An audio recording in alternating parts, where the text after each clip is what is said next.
Dear brother, এই জায়গায় দেখো যে একটা অ্যালোন ক্যান্ডেল আছে। সো অ্যালোন ক্যান্ডেল ওটিসিতে অনেক ভালো কাজ করে, এটা নিয়ে অনেক ভিডিও মেক করছি।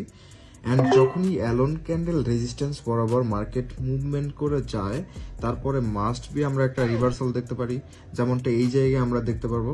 সো তোমরা এই অ্যালোন ক্যান্ডেল কনফার্মেশন নিয়ে কিন্তু আমার অনেক ভিডিও মেক করা আছে। অ্যালোন ক্যান্ডেলটা কি একটা ডাউন ট্রেন্ডে যখন একটা সিঙ্গেল একটা bullish candle, bullish different candle create করে, দ্যাটস মিন সে একা একা থাকে, it's a lonely candle, sometime it's call lonely candle. So এই সমস্ত জায়গায় ম্যাক্সিমাম টাইম তুমি একদম ওটিসিতে 99% টাইম এই জায়গায় অ্যাকুরেসি পাবা। তারপরেও তোমরা সবসময় মানি ম্যানেজমেন্ট মেনটেন করবা, তোমরা অল্প অল্প করে গ্রো করা ট্রাই করবা, দেখবা যে দিন শেষে তুমি প্রফিটেবল থাকতেছো। সো এই ধরনের premium share short signal at the same time premium learning যদি পাইতে চাও, দ্রুত ইস্টার্ন শুটার ফ্যামিলিতে জয়েন করো, link is given in the bio. So check it out my brother. আল্লাহ হাফেজ। Ya no me enojo contigo.